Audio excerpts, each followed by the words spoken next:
and broadcast. All right. Hey, Nikki. Hi.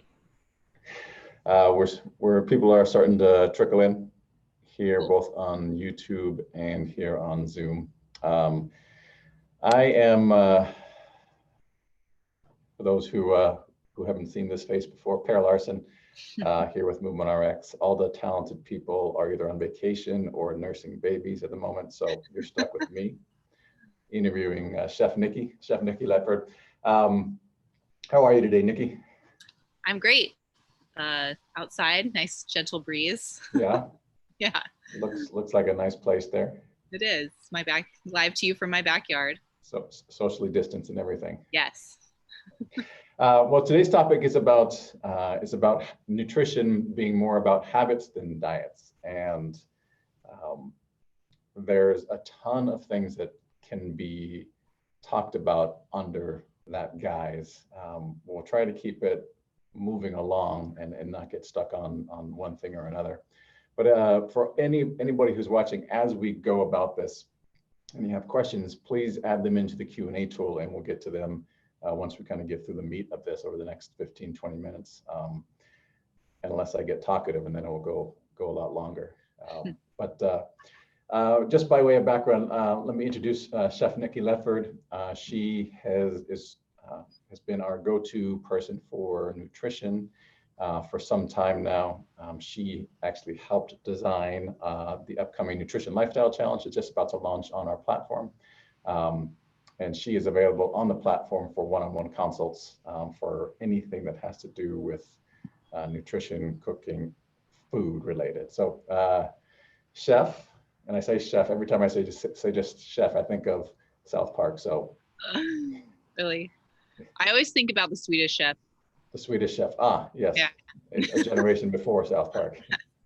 Yeah, it's my fave. Well, just quick background on yourself, Nikki. What? Tell us a little bit about yourself and. Quick background. I got into cooking and nutrition because I had my own issues with food, emotional as well as just like some physical stuff, having digestive problems and things like that, just going to a kind of like my pediatrician when I was a teenager and doctors when I was in my early 20s, just telling me that you're fine, nothing's wrong with you. And just still kind of suffering just kind of this general malaise all the time with regards to that. And just over time started learning that food really affected the way that I feel, surprise.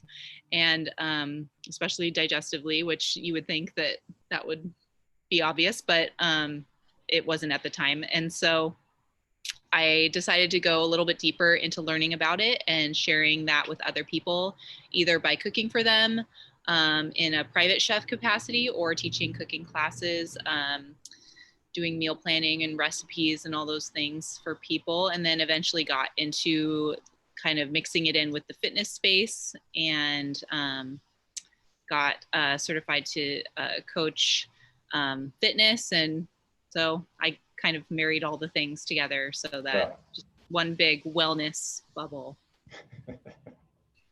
Well, so I'm curious, we'll get in the meat here in a second, but when you based on kind of your experience and kind of, it took you that long to kind of get some insight solutions, even from the medical profession, on what was happening from a nutrition standpoint.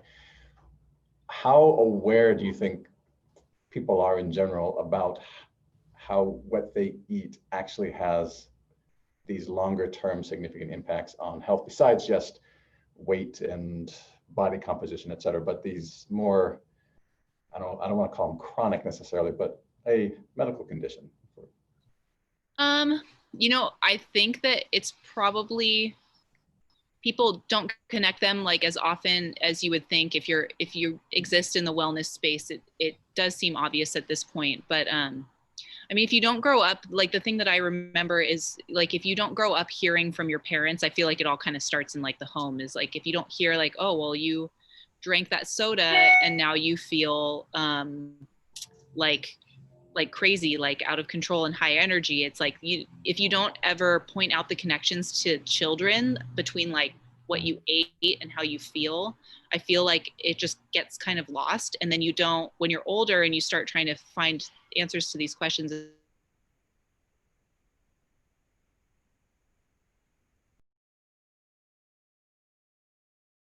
doesn't occur to make that connection, I don't think. Yeah. But that also opens, you kind of get into the topic of habits. That feels like it might easily get you into, make you susceptible to whatever biases you might have. So the first thing you hear about something, well, might be the first, that might be your fact. That becomes fact to you. So, you know, I drink Coke because it helps my headache. Mm-hmm. Right. Yeah. Probably not, but. Yeah. Well, that could be true. The caffeine does help headaches sometimes. So yeah, like that's, I mean, that's a perfect example of like, I do something because it makes me feel better. I don't know why, but I do it. So yeah, if you're not aware, if there isn't like an awareness around that, you kind of just will take it. Well, like I feel sad, and so I'm going to eat some cookies because the cookies make me feel better. Is that the habit of eating the cookies, or is it something in the cookies that's making you feel better? Is it the sugar? Is it the serotonin? Like, you know, like all, you can go down the rabbit hole with it, but sure. Yeah, if you're not aware. Oh, What happened? You there? I don't know what happened. You're still there? Okay. Yeah, I hear you. I hear a bunch of beeping, but you can hear me, yes? Yeah. All right. Perfect. Well, from well, let's talk. Let's move into habits. So for you, let's start with a definition. Like, what is your take on what a food habit is? A food habit for me would be something that is either something you do consistently over time.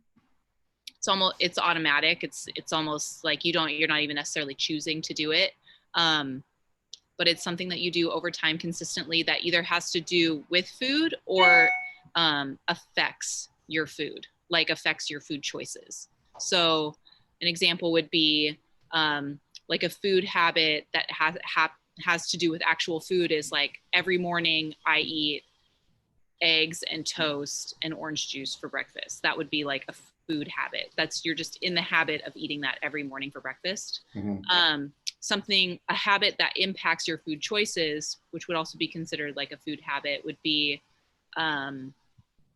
every time I go to the grocery store, I always purchase the same things. I go to this thing and grab that condiment. I grab that kind of salad dressing. I grab that kind of lettuce. I get this kind of sausage. Yeah. And it's just your grocery shopping is an automatic habit. And then you could even draw it out even further to where I stay up until midnight every night because I'm on my phone looking at news, the latest stats of coronavirus until midnight. And then I always end up waking up to my alarm at 7, and I haven't gotten enough sleep. And so I have to make an extra pot of coffee today, and I'm going to have some like a Danish for breakfast because like I can't be bothered to make like a real meal. Like that's a food habit, is if you're staying up late and it's impacting your food choices in the morning, that's a food habit. So yeah, there's something systemic about your lifestyle. Right. I'm with you on the kind of the rote grocery pathway, so much so that Barron's is near our house. If I have to go to Sprouts, I'm all discombobulated because it's just a different path to take. Yeah. And that usually means that I get different food at Sprouts that I wouldn't at Barron's because I don't know where to look and I'm just kind of observing versus just. Yep. I could probably do Barron's with my eyes closed now. Mm-hmm. So if you think about folks that you work with in just based on your long experience in doing this, what are some of the most common food or nutrition habits people have that they don't realize are actually a habit that they're, and you kind of talked to a couple probably, but they're habits that they feel that they don't actually realize are a habit? I mean, even something like I put ketchup on everything. Like that would be, maybe they don't realize that that's a food habit that they have. Maybe it's just been something that's like a quirk or like well, I just really love ketchup, but that is impacting the way that you make food choices. So like, what do you typically eat that you always want ketchup on? Or hot sauce would be a big one, you know, here in San Diego. Like, um, another food habit, you know, having the same lunch every day, just like same thing with like breakfast, you know, if right now, maybe not so much because people aren't necessarily going to offices and getting the same food around their office every day, or a food habit could be every night after dinner, you always crave something sweet.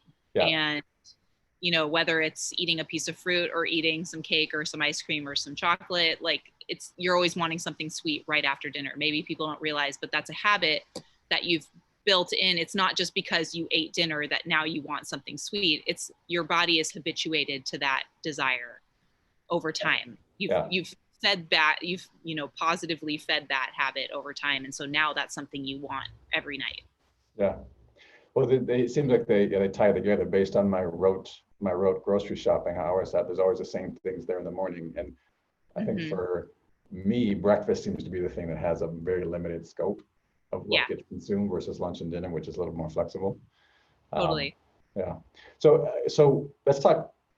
So it's pandemic. It's return to work, don't return to work. We're open, we're not open.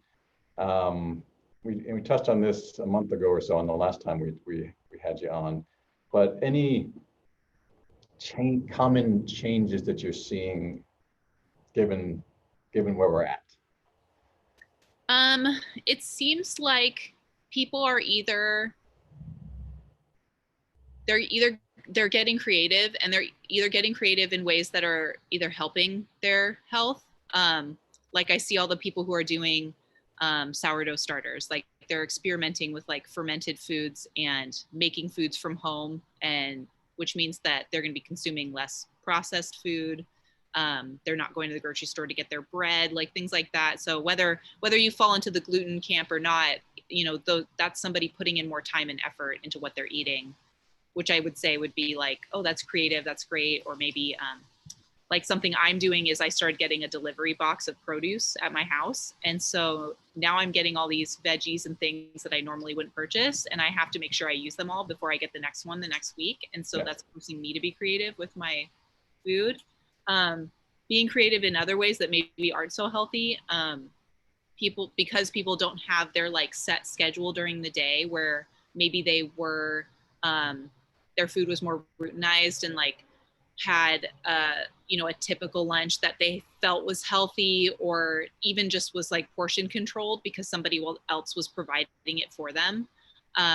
Now you're seeing people just kind of snack throughout the day and kind of eat whatever, and there really is no like set plan or times to eat or things that they eat. Kind of drinking at all hours of the day because it doesn't really matter. A lot more like indulgences, I think, because people feel just kind of this general sense of anxiety about the world. This kind of like we're on vacation sort of feeling, but in like a bad way, which, you know, we use food to medicate a lot of times when we're feeling bad. And so people using food and alcohol to medicate kind of like the tough feelings that are coming up. I see, so both sides of the spectrum, good and bad. What happens in Vegas stays in Vegas is now what happens during the pandemic. It's kept during the pandemic, but the pandemic. Yeah, if you're at home, nobody sees it. But so this kind of ties into the next topic, which is mindset, right? And so we know from the work that folks we've talked to before, just our emotional trends, up, down, back, forth, intricately tied with food and consumption, right? So what food is a motive, right? Both for good and for bad. Can you, in your experience, can talk about the connection between food and emotion, both from you know, it's both the emotion that food provides you, of course, like, you know, a nice meal with friends, etc., and then also the emotion that's kind of that you're responding to when you eat. Yeah, like you just said. I mean, food in particular makes us feel one way or another, and then like from a physiological standpoint, and then also from like a social connective standpoint, it helps us feel certain things. So, and then there's also kind of like our relationship to food, which makes us feel one way or the other. Like, I ate this and so I'm bad, or I ate this, I'm doing so good today. Yeah, food is tricky when it comes to mindset, because we do have a lot of stories wrapped up in what we eat and when we eat, what we should be eating or shouldn't be eating, and then how we eat when we're with others versus how we eat when we're alone. Um, so yeah, it's a kind of like a minefield, an emotional minefield when talking about food. It's not just as simple as like, don't eat this, eat that. Yeah. Well, I know. So, I mean, Teresa's talked openly. She wrote a book about, food challenges and, in her case, bulimia. Um, and to this day, there's definitely a tight connection to food and just self, the view of oneself. Mm-hmm. And sometimes it's very, very overt, and sometimes it's much more of a subdued and maybe subconscious uh, feeling. So there's that category of where it's pretty, either it's acute or it has had an acute past and still has its strings holding on today. Yeah. And then there's um, I guess the more ephemeral, more amorphous. Just, I worked I did a workout yesterday here at the gym, and on my way home from Barron's, from grocery store, I chowed down on half a package of cookies because I felt like, hey, Yeah. I deserve it. Yeah, the transactional, one of my favorite relationships, the transactional relationship. Yeah. Well, let's talk about, let's talk about transactional relationships. What do you mean by that? So the idea that food and exercise are transactional, that's a huge food habit that people have. Like, I ate so much at brunch. Like, well, I mean, anytime there's like a big meal coming up, like what do we do right before Thanksgiving? Like, we do a turkey trot, or we have to get in our really hard workout, or 4th of July, we, crush some CrossFit Hero WOD before we barbecue and stuff our faces. It's like this idea that because you're going to be burning calories, it's okay to like over consume or like maximize your food right before or after.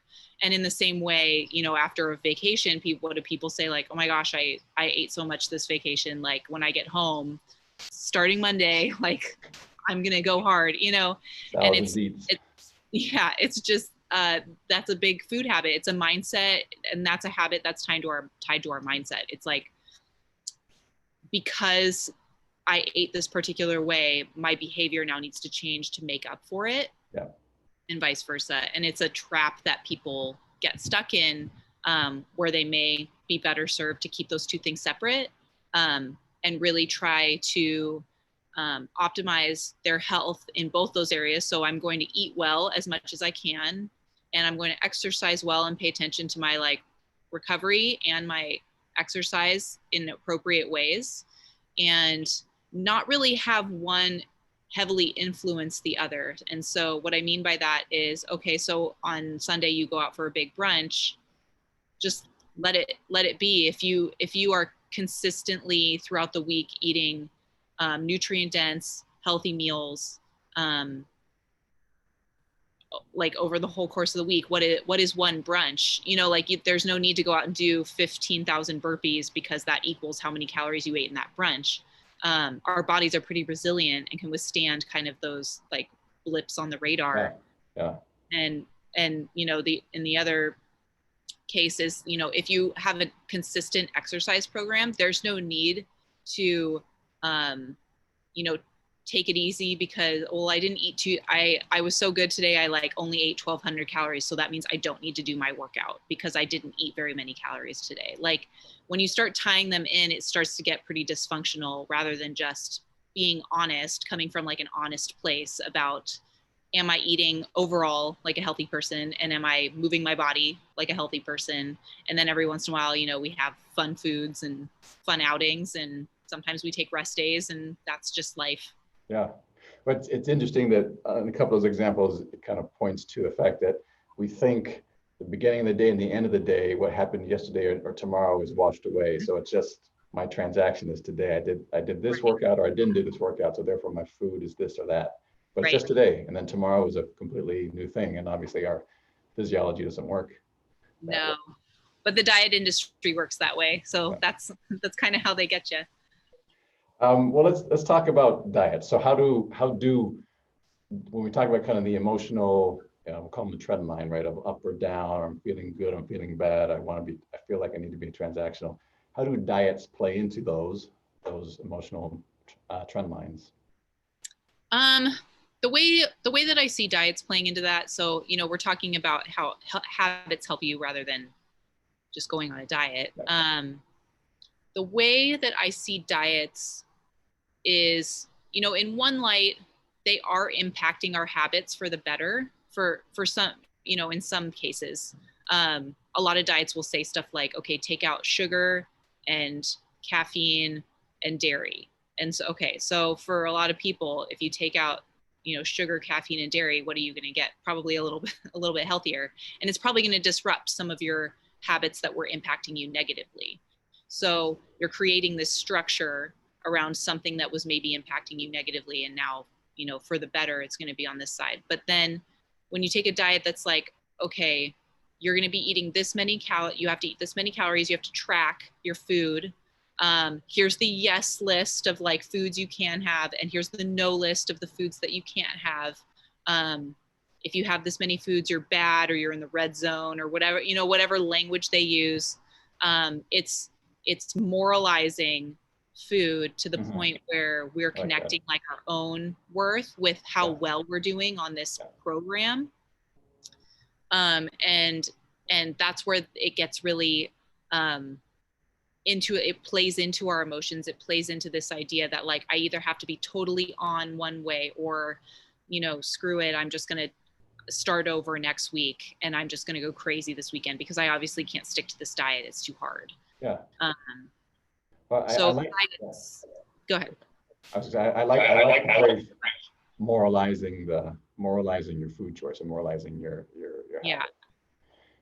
So let's talk about that in the context of limitation of a diet. Like, what does, when you are moralizing your food choices and behavior, why is that limiting?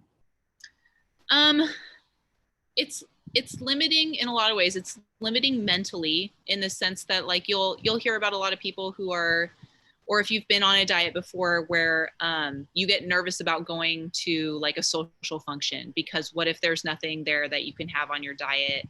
What if you end up screwing up your diet going there?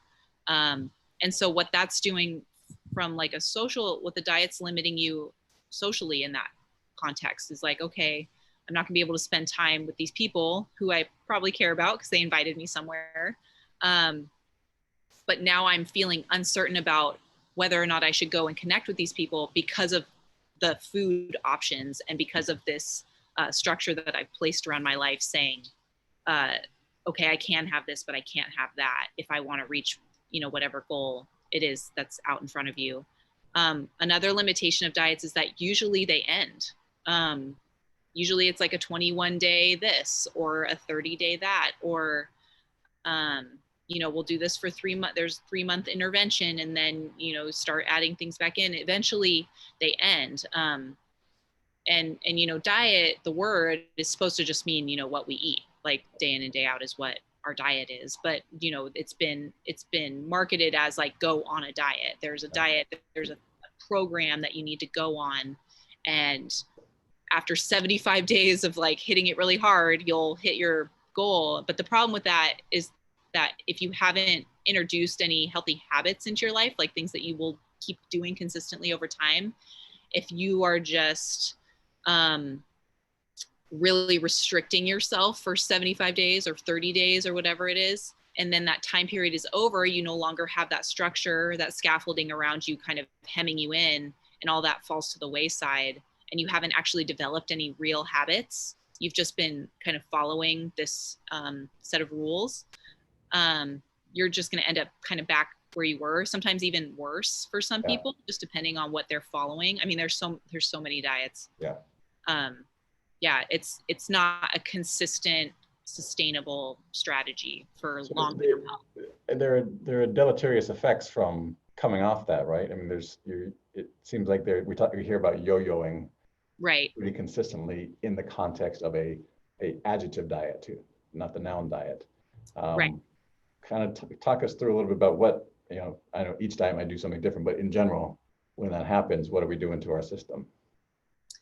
That would have to, a lot of the yo-yo effects end up having to do with like calorie restriction. So if people are consistently for, a period of time eating under what their body actually requires to not even do physical exercise, physical work, but like just to exist, like moving in and around your day.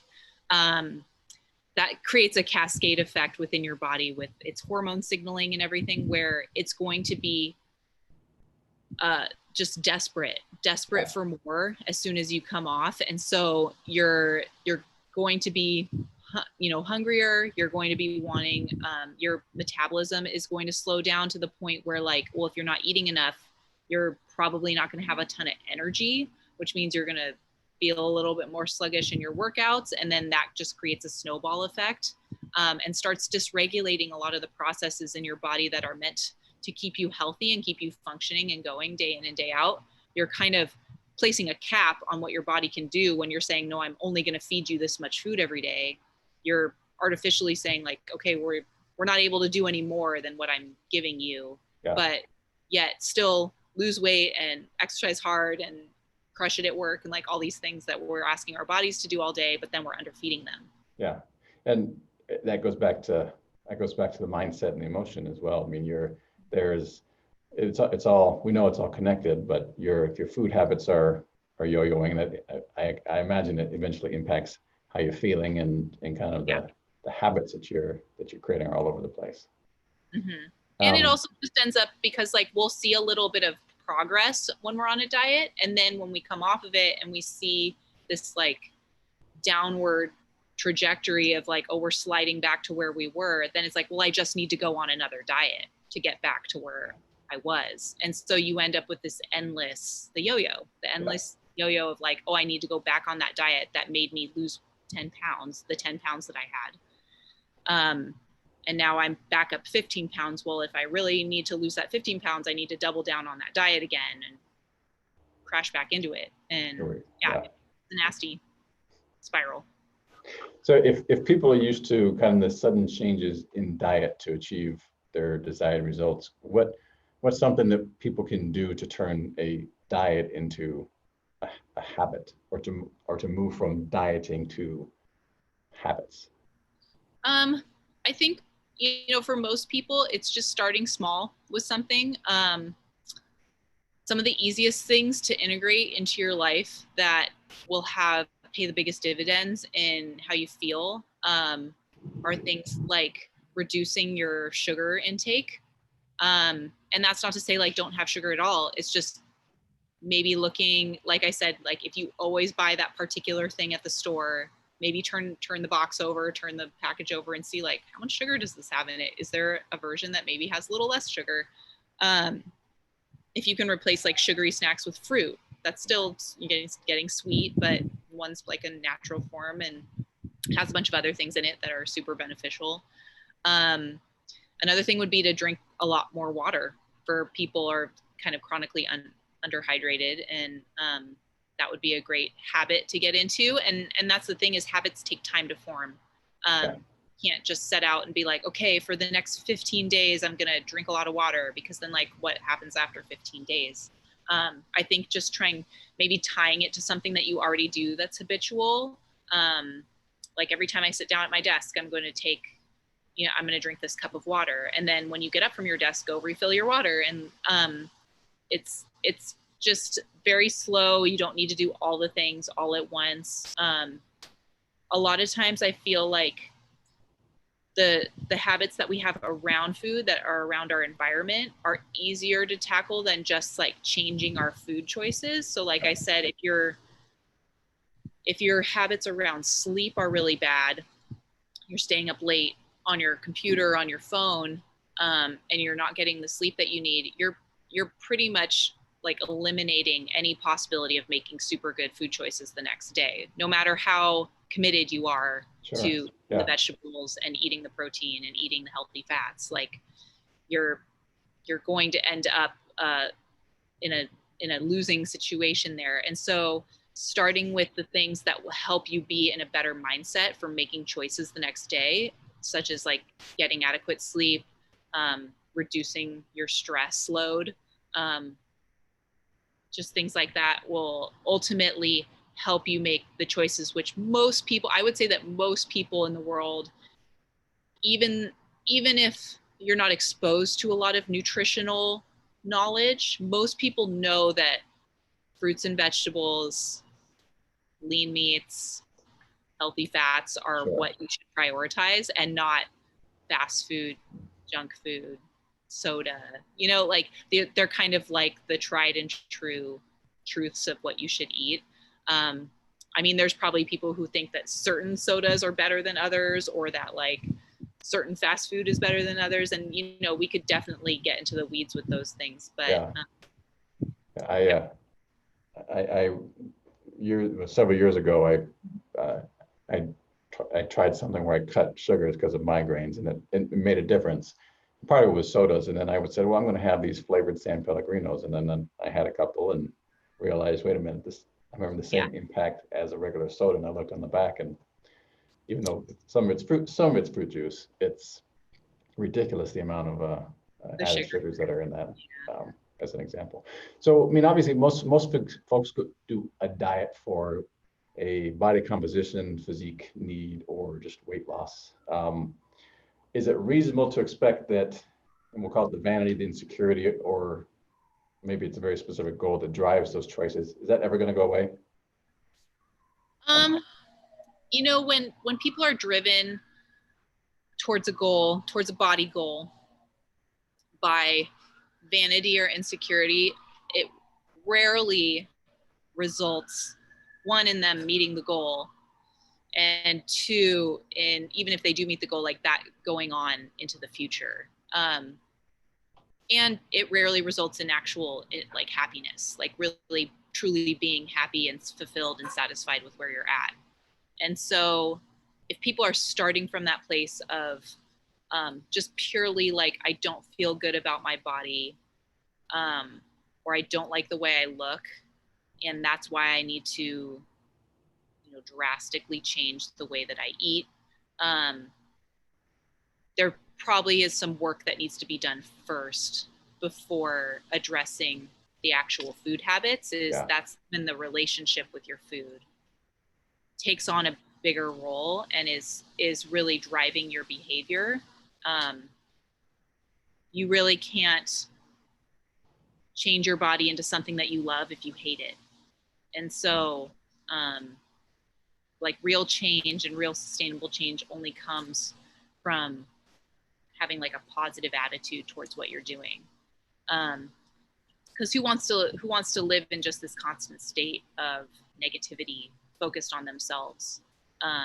It's not going to create like a brighter, better future overall, like not just your physical, like the way you physically look, but the way you physically feel. I think that when people have weight loss goals, finding a way to tie your habits and your behavior to how you feel is like a much more realistic way to go about it if you're wanting to see lasting change. I mean, you could even just kind of try to like, it's hard to just let go of the idea that like, well, if I were skinnier, if I were fitter, my life would be better. But maybe just try to like put that thought on the shelf and pick up a different thought. Like, you know, if I didn't eat sweets every night before bed, I bet I would feel better. I bet I would feel better tomorrow. I bet I would sleep better. And if I slept better, I'd feel better in the morning. And even just kind of getting curious, I think like that's a really key point, is getting curious about how food affects you.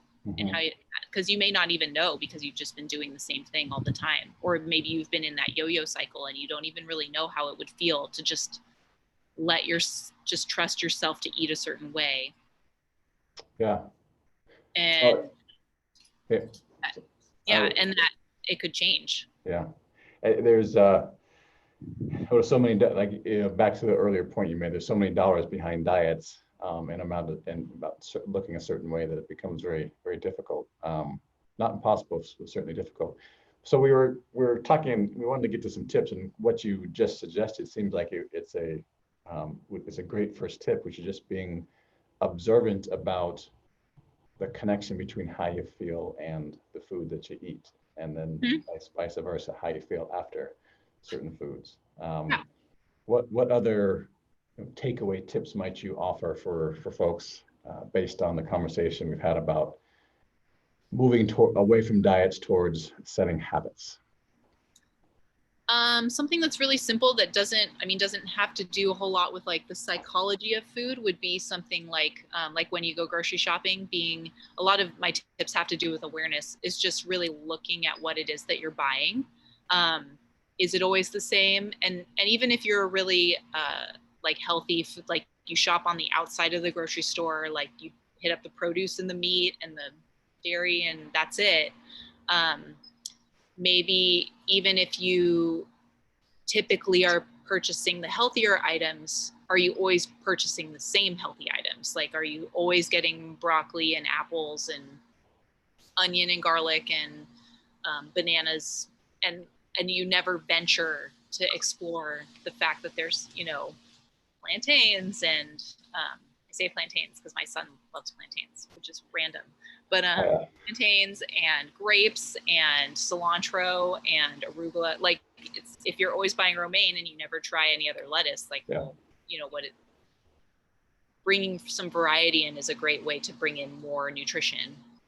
So that's kind of like a non-psychological habit. It's just go in and just try something different. And if you maybe suspect that your grocery purchase aren't super stellar, maybe just turning over the package and looking at what the ingredients are, instead of just looking at the labels that say like organic or sugar-free or whatever it is, actually look and see what's in your food that you're eating.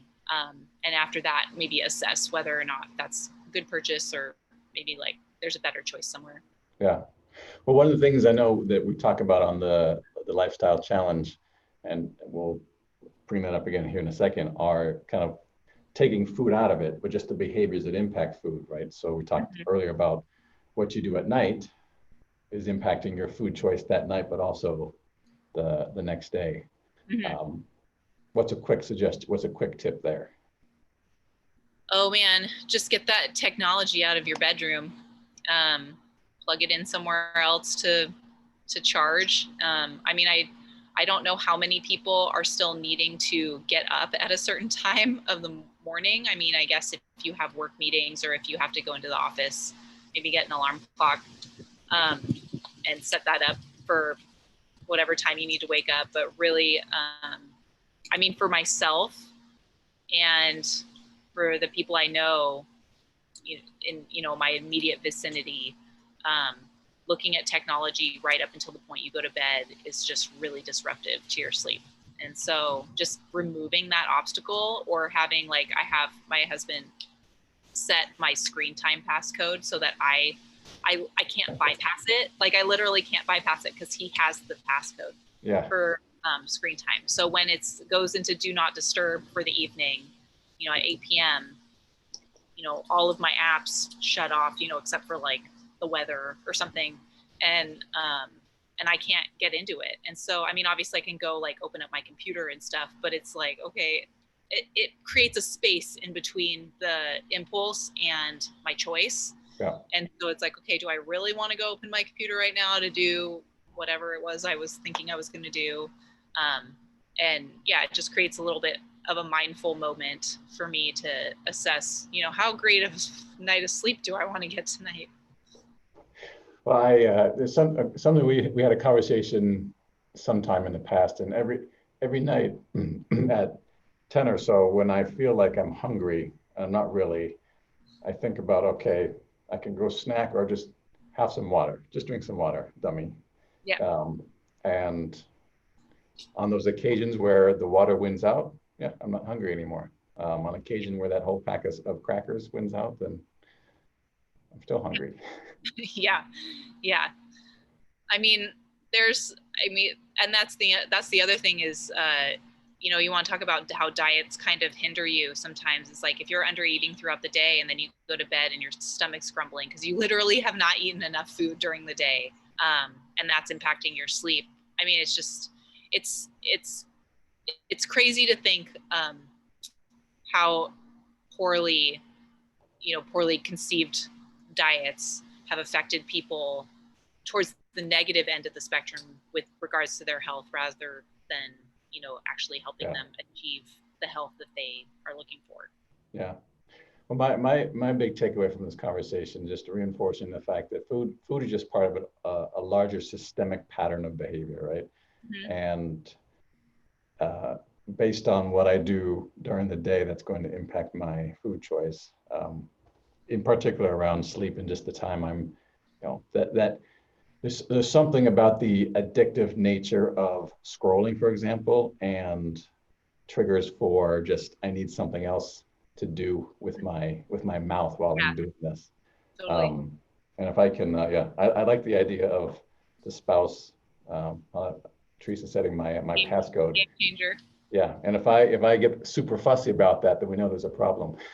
Yeah, and one last thing I would add, that I feel like is important that people may not really be aware of, is that when we buy into the idea that like this one particular diet, whether it's paleo diet or the vegan diet or the cabbage soup diet or Whole30, I mean, like, name any protocol, whether it's like super great and nutrition based or really weird and wild and out there, what it's doing is it's fostering this sense of like, you can't really trust yourself. You have to trust these other people to tell you what it is that you need to be healthy and to reach your goals. And when you don't trust yourself around food, that is what creates, like you said, food is just like a smaller portion of like a bigger systemic problem. If you can't trust yourself to make good food choices or to reach your goals, knowing what you know about food, which, like I said, most people know it's good to drink water and to eat vegetables and to not, drink soda and drink coffee at night. Like most people know those rules or whatever, these tenets of health. And so I would say for anybody who's concerned about quitting a diet or quitting the yo-yo thing, or who gets their interest piqued by like the new cool thing, the new cool diet, just remember, like, you don't need to have other people tell you how to eat. Start tuning into what it is that is healthy for you. Yeah. And stop outsourcing it to all these people, saying like, oh, the answers for me. When they don't.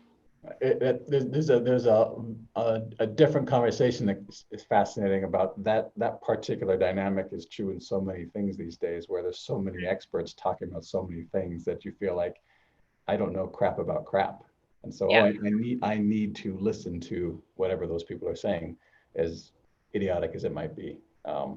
It's a fascinating behavioral change that I think we're finding ourselves in the last, I don't know, half decade or so. Well, if people have questions, please add them to the Q&A. Otherwise, as in terms of takeaways, we have, as I mentioned in the beginning, Nikki was the driver behind a new challenge that we have on the Movement RX platform. It's called the Nutrition Lifestyle Challenge, and on it there's 20 days of key tips that she provides that are along the lines of what we talked about today, creating good habits for yourself. Through that, you can schedule one-on-one time with Nikki if you so desire.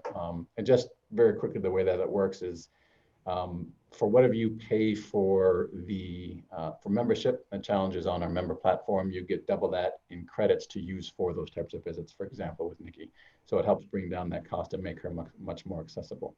Other than that, Nikki, where else can people find you and get in contact with you? The easiest way is through my Instagram at the Clean Plate Chef, all regularly spelled. And I have a website, thecleanplatechef.com, that has a ton of recipes and stuff for people to use if they like to cook. Lots of different kinds of stuff there. Yeah, those are the two best places. Awesome. Well, we'll it's 12:45. We'll be mindful of everybody's time here.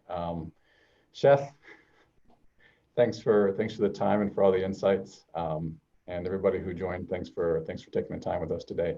And look for more information about the Nutrition Challenge coming out on the social medias and email. Thanks, Pear. All right. Thanks, Nikki. Take care, everyone. Bye.